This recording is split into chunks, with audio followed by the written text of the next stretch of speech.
এই শ্লোকটি যিনি রচনা করে গেলেন তিনি হলেন বৈষ্ণব সমাজের একজন বিখ্যাত বৈষ্ণব, যার নাম হলো শ্রীজীব গোস্বামী পাদ মহাশয়। আর এই শ্রীজীব গোস্বামী পাদ মহাশয় তিনি ছিলেন রূপ সনাতনের ভাইপো। তবে রূপ সনাতন দুজন প্রত্যক্ষভাবে তারা ছিল গৌর হরির বন্ধু, কিন্তু রূপ সনাতনের ভাইপো শ্রীজীব গোস্বামী পাদ মহাশয় তিনি প্রত্যক্ষভাবে গৌর হরির কৃপা না পেলে পরোক্ষভাবে তিনি গৌর হরির সম্পূর্ণ কৃপাটাই পেয়েছিলেন। আর তিনি সেই গৌর হরির কৃপা প্রার্থী হয়ে তিনি কি করলেন, তিনি একটা গ্রন্থ রচনা করলেন।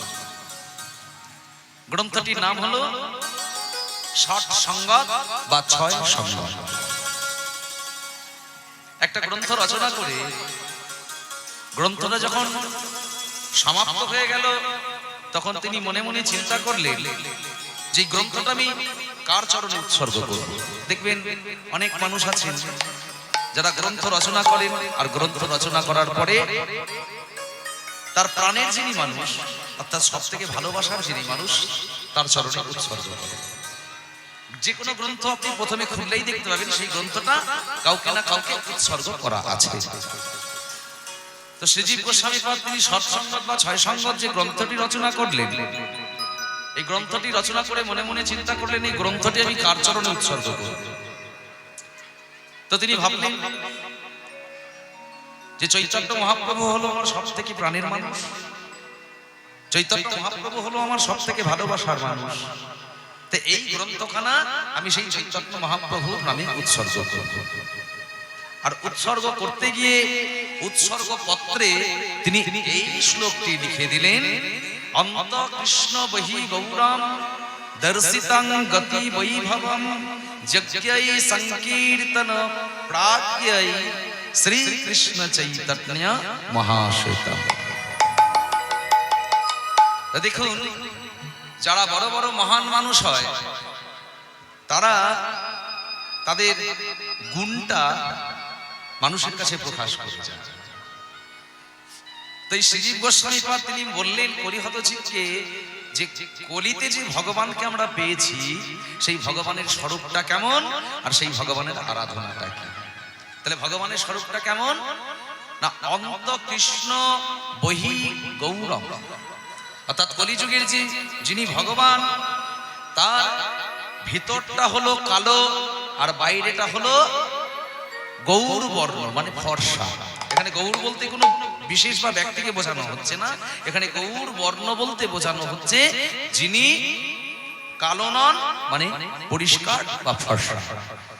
তাহলে শ্লোকের প্রথমেই দেখলাম অন্ত কৃষ্ণ বহি গৌরম, তাহলে ভগবানের স্বরূপটা হলো ভিতরটা যার কালো আর বাইরেটা হলো তার গৌর বর্ণ মানে ফর্সা রং। তাহলে অন্ত কৃষ্ণ বহি গৌরম দর্শিতং গতি বৈভব।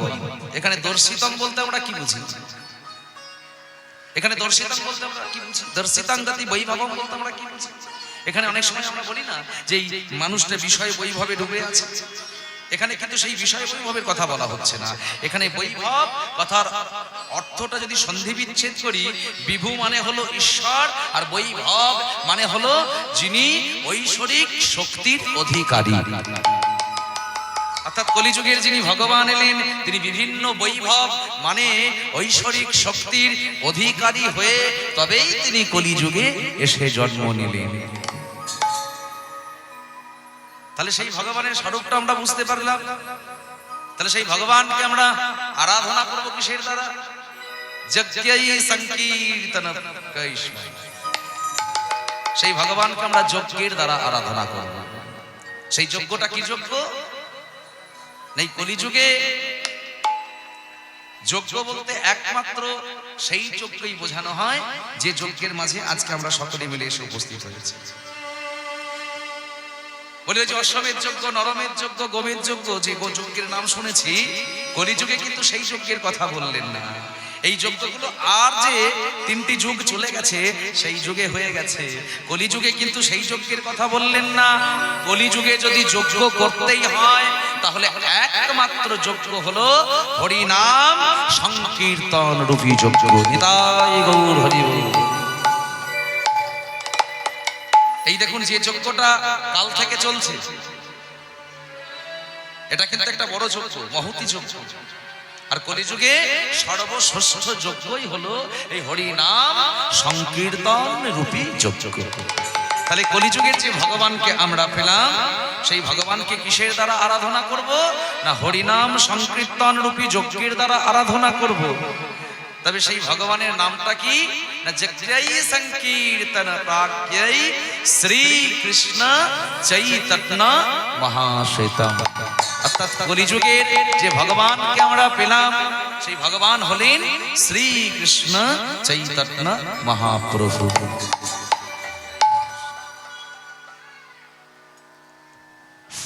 জয় নিতাই, জয় নিতাই। আমাদের একটা বিশেষ ঘোষণা, এই হরিবাসর আমাদের 17 বছর পদার্পণ করলেন। তাই পূর্ণগ্রামের স্বর্গীয় স্বর্গীয় ঈশ্বর শ্রীধাম মালাকার ও শান্তি মালাকারের ছেলে শ্রী জীবন কৃষ্ণ মালাকার, উনি বাবা মায়ের স্মৃতির উপলক্ষে এবং শান্তি কামনার জন্য উনি এই হরিবাসরের এই সুমন লাহা মহাশয় সম্প্রদায় সমস্ত দায় দায়িত্ব উনি গ্রহণ করেছেন। তাই ওনার জন্যে এই হরিবাসরের যে দায় দায়িত্ব গ্রহণ করেছে তার জন্যে একটু জয়ধ্বনি এবং হরিধ্বনি দিয়ে ওনাকে শান্তি কামনা করবেন।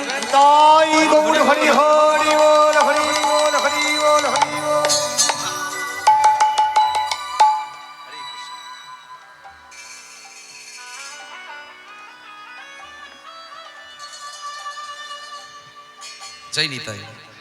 তাহলে কলিযুগের ভগবানকে আমরা চিনতে পারলাম কি মাইনা?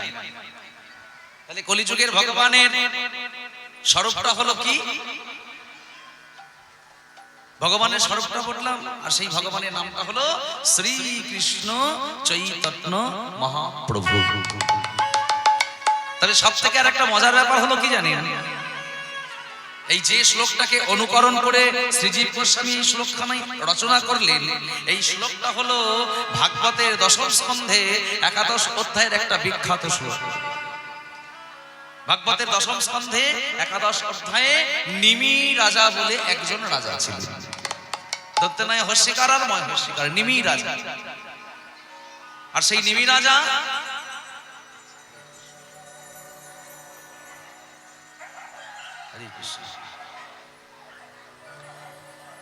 নিমি রাজা তিনি যখন জানতে পারলেন যে তার রাজ্যে 9 জন বড় বড় যোগী বাস করছে,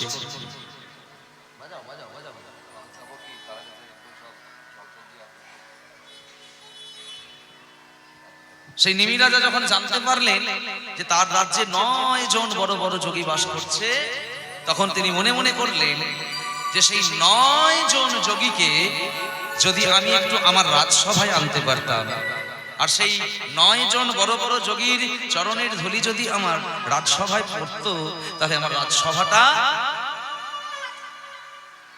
বড় পবিত্র হয়েছে। তাই তিনি মনে মনে চিন্তা করে সেই 9 জন বড় বড় যোগীর কাছে গেলেন। এবার সেই যে 9 জন বড় বড় যোগী, সেই 9 জন বড় বড় যোগীর মধ্যে একজন যোগী ছিলেন যিনি ছিলেন ত্রিকালজ্ঞ যোগী। ত্রিকালজ্ঞ যোগী বলতে আমরা কি বুঝি?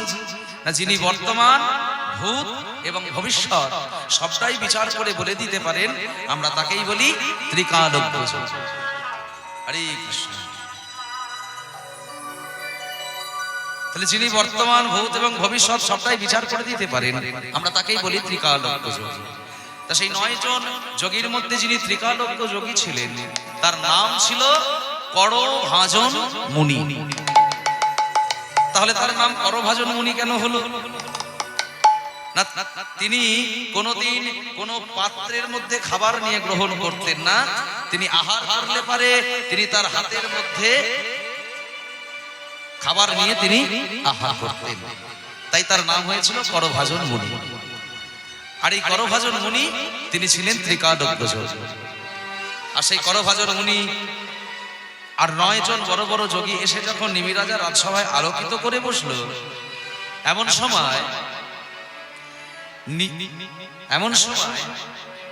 নিমিরাজার থাকতে না পেরে করভাজন মুনিকে গিয়ে করজোড়ে বলে উঠল, প্রভু, সত্য যুগে ভগবান নারায়ণ রূপে এসেছিলেন শঙ্খ চক্র গদা পদ্ম নিয়ে, আমি সামনে সেটা জানি। ত্রেতা যুগে ভগবান অবতীর্ণ হয়েছিলেন রাম রূপে, সেটাও আমরা জানি।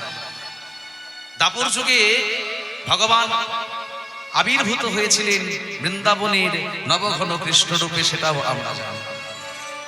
তাহলে আগত যে কলিযুগ আসছে, সেই কলিযুগে ভগবানের স্বরূপটা কেমন হবে, আর সেই কলিযুগে ভগবানের আরাধনাটা কি হবে, সেটা যদি কৃপা করে একটু আমায় বলে দেন। এই করভাজন মুনি নিমিরাজাকে বলেছিল, আচ্ছা ঠিক আছে, আমি 2টো শ্লোকের মাধ্যমে তোমায় বলে দেব ভগবানের আরাধনাটা কি আর ভগবানের আরাধ্যটা কি। তাই তিনি বললেন যে শোনো, আমি তোমায় 2টি শ্লোকের মাধ্যমে কলিযুগের ভগবানের স্বরূপটা আর তার আরাধনাটা তোমাদের কাছে বলে দিই। বলতেই প্রথমে বলে উঠলেন, কৃষ্ণ বরণং তিসা কৃষ্ণ संग पंगास्त्र पार्षद जग जग्याई संकीर्तन प्रार जजन्ति सुनिधाशा जजन्ति सुनिधाशा जजन्ति सुनिधाशा। তাহলে দেখুন, প্রথম শ্লোকেই বললেন কি, কৃষ্ণ বর্ণম। বলিও বাবারা, এখানে কৃষ্ণ মানে হলো কালো আর বর্ণ মানে হলো রং। তাহলে প্রথম শ্লোকটা শুনে কি মনে হলো, যে কলিযুগের যিনি ভগবান আসবেন তিনি কি কালো রঙের ভগবান? বলি দেখুন, প্রথম শ্লোকে তিনি বললেন কৃষ্ণ বর্ণ, কিন্তু দ্বিতীয় শ্লোকে বললেন তিসা কৃষ্ণ। এই তিসা কৃষ্ণকে যদি আমরা সন্ধি বিচ্ছেদ করি তাহলে কি হবে, তৃষা যুক্ত অকৃষ্ণ। তাহলে তৃষা কথার অর্থ হলো ত্বক, আর অকৃষ্ণ মানে হলো যিনি কালো নন, মানে তিনি ফর্সা হবেন। তাহলে কলিযুগের যিনি ভগবান আসবেন তার স্বরূপটা হলো তিনি কালো হবেন না, তিনি ত্বকের দ্বারা কালো হবেন না, মানে তিনি ফর্সা হবেন। তাহলে প্রথম শ্লোকে কেন বললো কৃষ্ণ বর্ণ? শাস্ত্র বলল কৃষ্ণ বর্ণ অতি যৎ সকৃষ্ণ বর্ণম, অর্থাৎ তিনি মুখে সদা সর্বদা কৃষ্ণ নাম জপ করবে। তিনি মুখে সদা সর্বদা কৃষ্ণ নাম জপ করবেন, আর তিনি ত্বকের দ্বারা কালো হবেন না, মানে তিনি ফর্সা হবেন। তারপরের শ্লোকেই বলল কি, সাঙ্গ পাঙ্গাস্ত্র পার্ষদ। তাহলে ভগবান যতবার এসেছে ধরাধামে শত্রুদের বিনাশ করার জন্য, ততবার হাতে কিন্তু অস্ত্র ধরে এসেছে। কি আসেনি? ওই যে বলেছে না, রাম আদি অবতারে ক্রোধে নানা অস্ত্র ধরে অসুরের করেছি সংহার। তাহলে যতবার ভগবান ধরাধামে এসেছে ততবার অসুরকে দমন করার জন্য হাতে অস্ত্র ধরেছে। তাহলে সাঙ্গা পাঙ্গাস্ত্র পার্ষদ, তাহলে কলিযুগের ভগবান যিনি আসবে তার অস্ত্র কি হবে না, তার অস্ত্র হবে এই হরিনাম সংকীর্তন রূপী প্রেম অস্ত্র। আর কলিযুগে তিনি এই হরিনাম সংকীর্তন রূপী প্রেম অস্ত্রের দ্বারা সকল জীবদের সেই হরিনাম প্রেম দিয়ে উদ্ধার করে দেবেন। তাই বললেন সাঙ্গাপাঙ্গাস্ত্র পার্ষদম যজন্তিহি শুনে ভাষা। এখানে শুনে ভাষা কথার অর্থ হলো মেধাবান বা বুদ্ধিমান। মেধাবান বা বুদ্ধিমান। তাহলে কলিযুগে সেই ভগবানের আরাধনা কি সবাই করবে? কলিযুগে সেই ভগবানের আরাধনা সবাই করবে না। কারা করবে? একমাত্র কলিযুগের যারা মেধাবান বা কলিযুগের যারা বুদ্ধিমান, তারাই সেই ভগবানের চরণ স্মরণ করবে, যার নাম হলো শ্রীকৃষ্ণ চৈতন্য মহাপ্রভু। নিতাই গৌর হরি বল।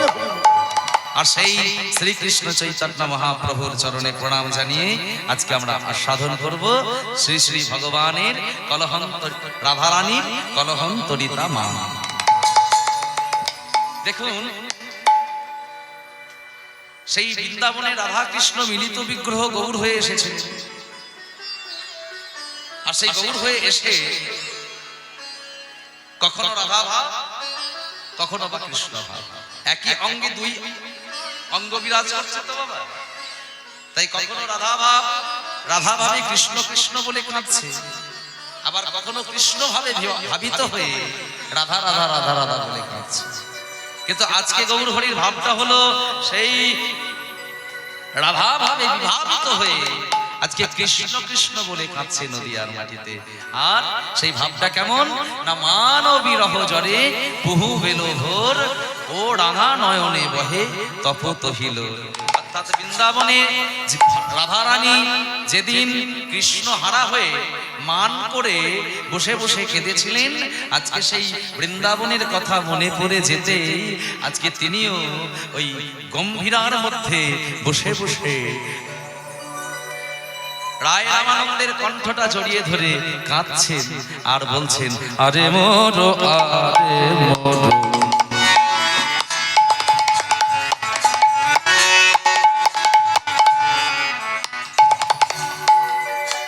আমার গৌরাঙ্গ চা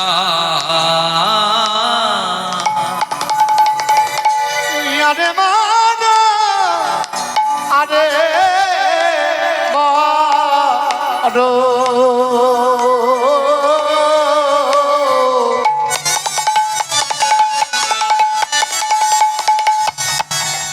আমার গৌরাঙ্গ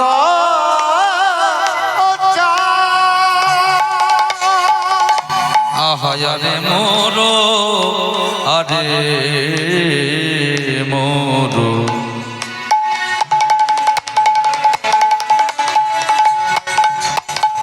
আহা গৌরাঙ্গ চা আরে মারো আরে মারো আমার শ্রী গৌরাঙ্গ চা আহা ছিল জীবের মন আলোচন ফাঁদে গো অখিল জীবের মন কলোচন গো অখিল জীবের মন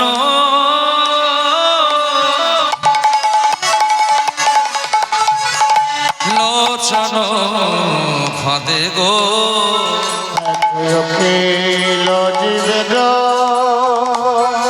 মন কলোচন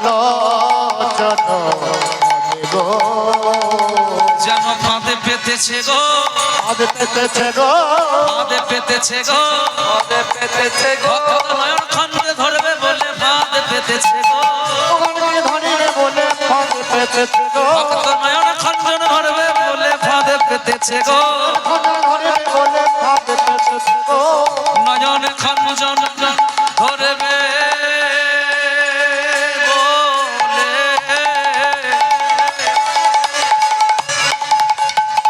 ফাঁদে পেতেছে গো, নয়নে খাঞ্জন ধরিবে বলে আমার আমার গৌর হরি, নয়নে খাঞ্জন ধরিবে বলে আমার গৌর হরি, ধরে বলে আমার গৌর হরি, নিতাই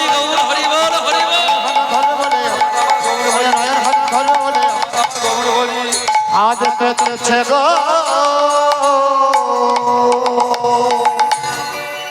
আজ গৌরহরি তিনি কি করেছেন? আরে মোর শ্রী গৌরাঙ্গ চাঁদ অখিল জীবের মন লোচন ভাব। আচ্ছা মেয়েরা, এই গৌরহরি তিনি ধরাধামে কতদিন লীলা করেছিল জানেন? গৌরহরি এই ধরাধামে লীলা কতদিন করেছিল? 48 বছর। তাহলে গৌরহরি লীলার সময়কাল হলো 48 বছর। আর সেই 48 বছর লীলার মধ্যে প্রথম 24টা বছর কেটে গেছিল নদিয়া নবদ্বীপের মাটিতে।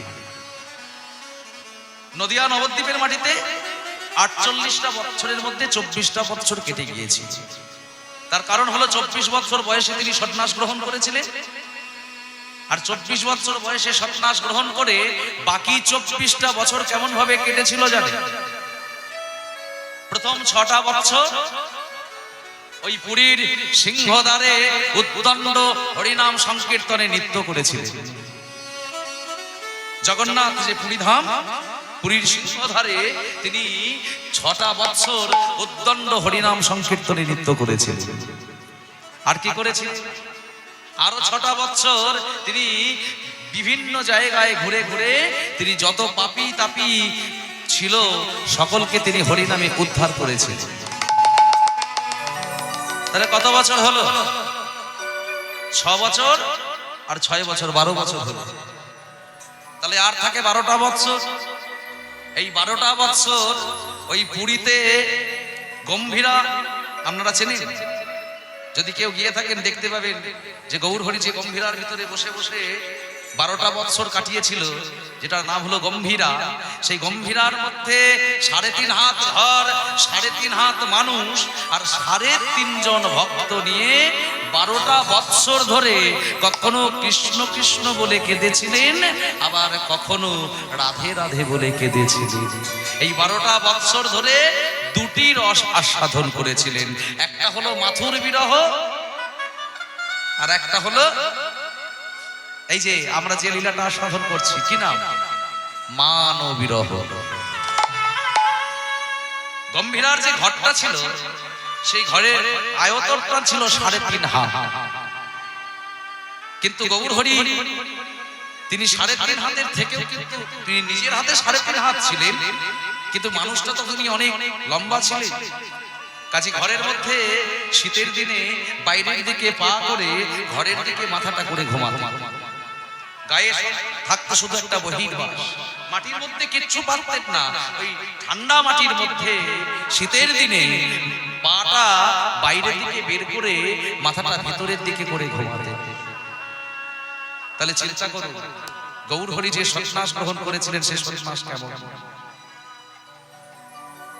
তাহলে 12টা বছর ধরে ওই গম্ভীরার মধ্যে 3.5 হাত ঘর, 3.5 হাত মানুষ আর 3.5 জন ভক্ত। এই 3.5 জন ভক্তকে স্বরূপ দামোদর, রায় রামানন্দ আর শিখি মাইতি। আর এই শিখি মাইতির একটা ছোট্ট বোন ছিল যার নাম ছিল মাধবী দাসী। তাহলে এখানে 3.5 জন ভক্ত কি করে হলো না? পুরুষকে সবসময় পূর্ণ রূপ ধরা হয়। তাহলে স্বরূপ দামোদর, রায় রামানন্দ আর শিখি মাইতি, এই 3 জন হলো পূর্ণ রূপ, মানে 3 জন ভক্ত। আর নারীকে সবসময় পুরুষের অর্ধেক ধরা হয়, সেই জন্য ওই শিখি মাইতিকে অর্ধেক ভক্ত ধরে মোট 3.5 জন ভক্ত। এই 3.5 জন ভক্তকে নিয়ে 12টা বছর ধরে শুধুমাত্র ওই দুটি রস আস্বাদন করেছিলেন। এক হলো মান বিরহ আর এক হলো মাথুর বিরহ। আর আজ সেই গম্ভীরার মাঝে রাধারানীর ভাবে ভাবিত হয়ে আজকে স্বরূপ দামোদরের কণ্ঠটা জড়িয়ে ধরে আজকে অঝর ঝরে কাঁদছে আর গাইছে প্রেম জলে ডুবু ডুবু।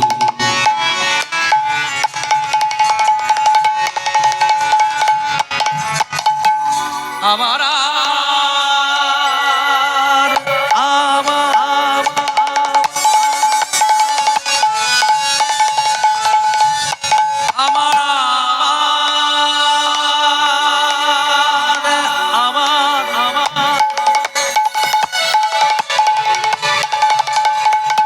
আমার আমার রসের গোরা আমার আমার ভাবে গোরা প্রেম জলে ডুবু ডুবু লোচন তারা প্রেম জলে ডুবু ডুবু লোচনা তারা আহা ভোলা বসন্তাপ ভাব আদি রসে ভরা গো ফুল পোষণ তপ ভাব দেখো আদি রসে ভরা গো ভোলা বসন্তাপ ভাব দেখো আদি রসে ভরা গো ফুল পোষণ তপ ভাব দেখো আদি রসে ভরা গো তারাই ডুবেছে তারাই ডুবেছে তারাই ডুবেছে যারা গৌর বলে কেঁদেছে তারাই ডুবেছে গৌরী মনে কেঁদেছে তারাই ডুবেছে গৌর বলে কেঁদেছে তারাই ডুবেছে গৌরী মনে কেঁদেছে তারাই ডুবেছে বললো যারা গৌর বলে কেঁদেছে আজ তারাই ডুবেছে একদিকে বলছে যারা গৌর বলে কেঁদেছে তারাই ডুবেছে আবার অপর দিকে বলছে বলি আমার আমার গৌর হরির নয়ন তারা ডুবেছে আমার গৌরী হরি নয়ন তারা ডুবেছে আমার আমার গৌর হরি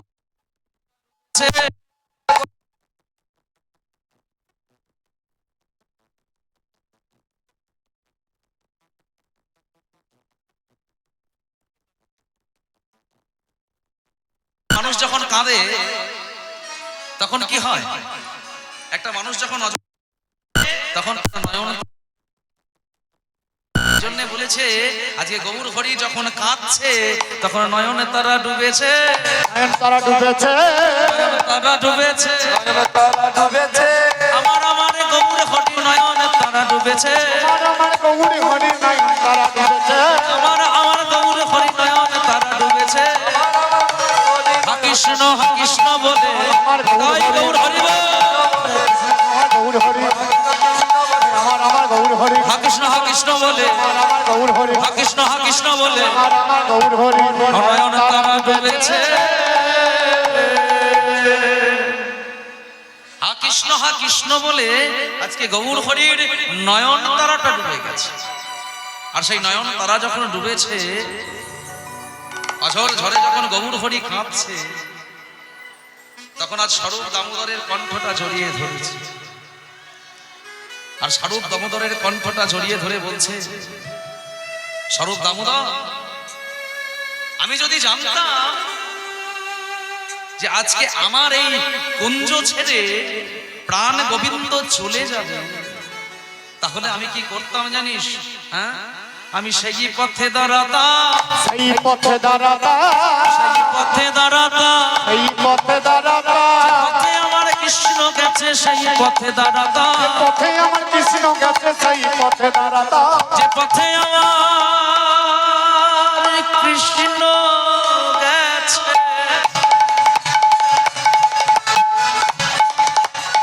যে পথে আমার কৃষ্ণ গেছে সেই পথে দাঁড়াতা যে পথে আমার তাই গৌর হরিব কৃষ্ণ গেছে আমি সেই পথে দাঁড়াতা যে পথে আমার কৃষ্ণ গেছে উনি ওরে আমার স্বরূপ দামোদর যে পথে আমার কৃষ্ণ গেছে ওরে আমার স্বরূপ দামোদর যে পথে আমার কৃষ্ণ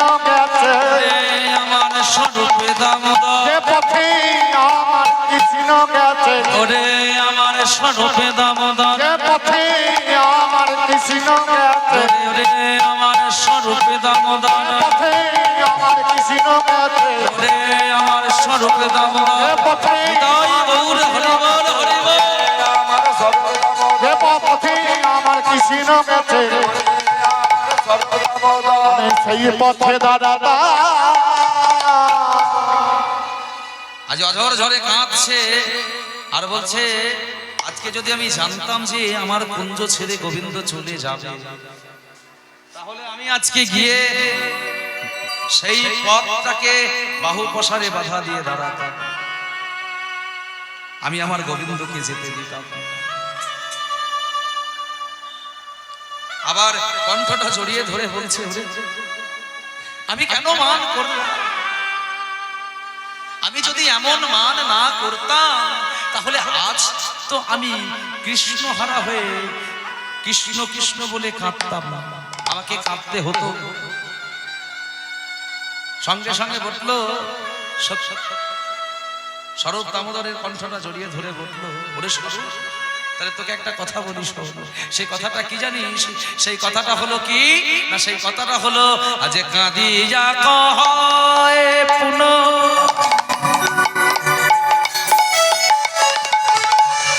দিকমর বুদ্ধি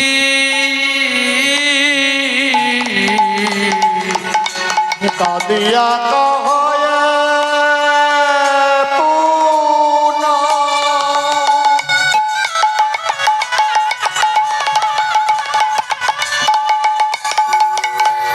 ধিকমন বুদ্ধি কাঁদিয়া হয় পুন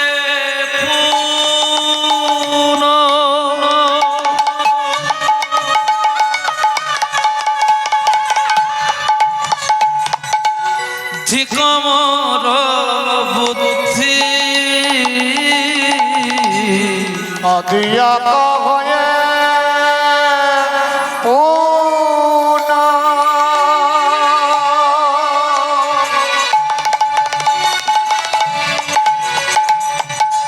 ধিকমন বুদ্ধি অভিমানে হারাইলা কানু গুণ নিধি ওই অভিমান হারাইল কানু গুণ নিধি অভিমানে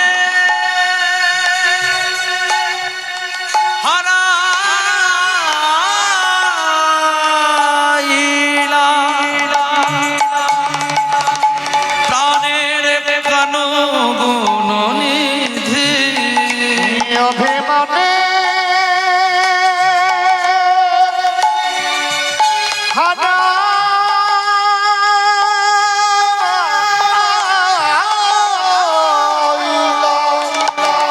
কানু গুণ নিধি আমি কেন বামা কটেছিলাম ডুবেছিলাম কেন বাবা ঘটেছিলাম আমি মানে বাধ হারাইলাম কেন বাবা ঘটেছিলাম আমি মানে মাধব হারাইলাম কেন বামন করেছিলাম আমি মানে বাধ হারাইলাম কেন বাবা ঘটেছিলাম আমি মানে মাধব হারাইলাম কেন আমার প্রাণের ভক্ত করেছিলাম ওরে আমার রামানন্দ মানে মাধব হারাইলাম আমার প্রাণে মাধব মানে মাধব হারাইলাম ওরে আমার রামানন্দ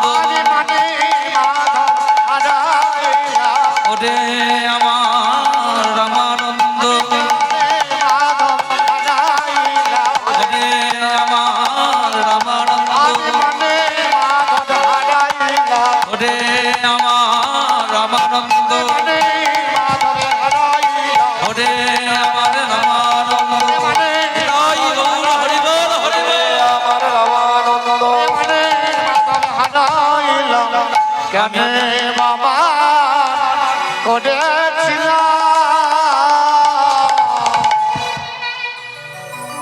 কাঁদিয়া কহয়ে পুন ধিক মর বুদ্ধি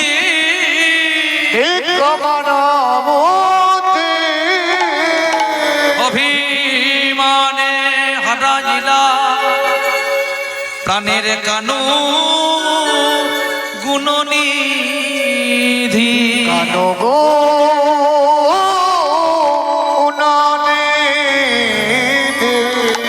এই রূপে উদ্ধারিল যত নর নারী এ রাধা মোহন কহে কিছু না হলো আমার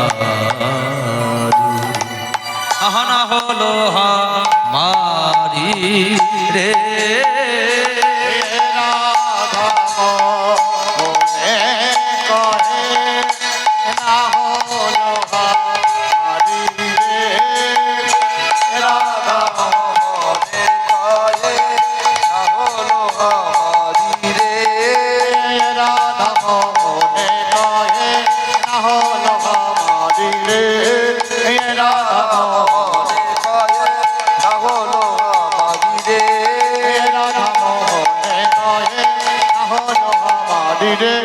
রাধা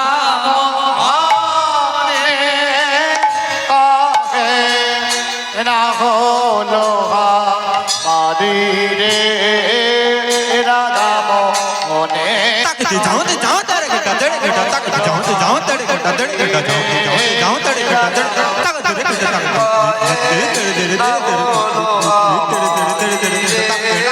राधा मोहने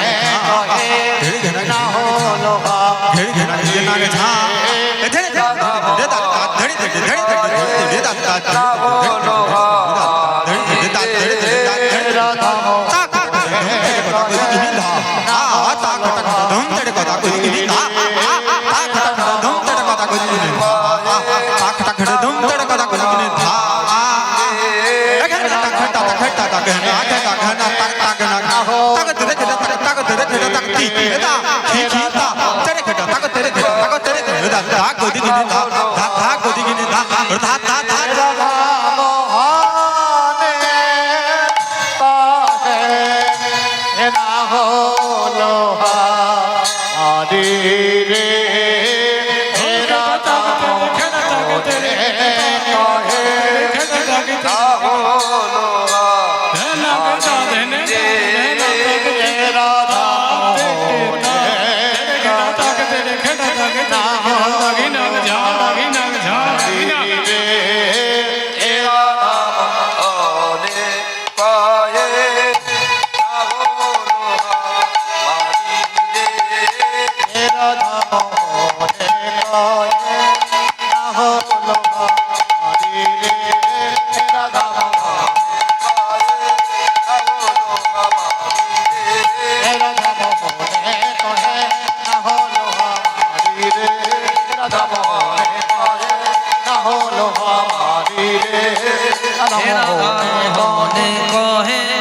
না হলো হামারি রে রাধা মোহনে কহে না হলো হামারি রে রাধা মোহনে কহে না হলো হামারি রে রাধা মোহনে কহে না হলো হামারি রে রাধা মোহনে কহে না হলো হামারি রে রাধা মোহনে কহে না হলো হামারি রে রাধা মোহনে কহে না হলো হামারি রে রাধা মোহনে কহে না হলো হামারি রে রাধা মোহনে কহে না হলো হামারি রে রাধা মোহনে কহে না হলো হামারি রে রাধা মোহনে কহে না হলো হামারি রে রাধা মোহনে কহে না হলো হামারি রে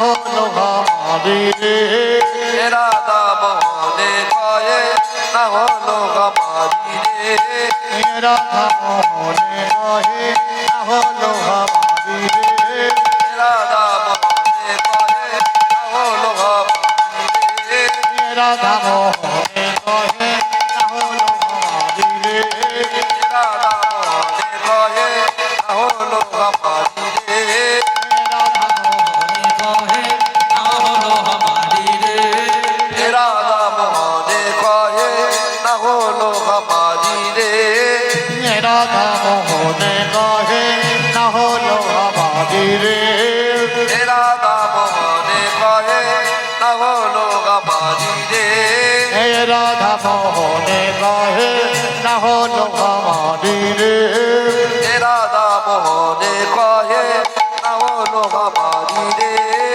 রাধা মোহনে কহে না হলো আমারি রে রাধা মোহনে কয়ে না হলো আমারি রে রাধা মোহনে কহে না হলো আমারি রে রাধা মোহনে কয়ে না হলো আমারি রে রাধা মোহনে কহে না হলো মা রে রে।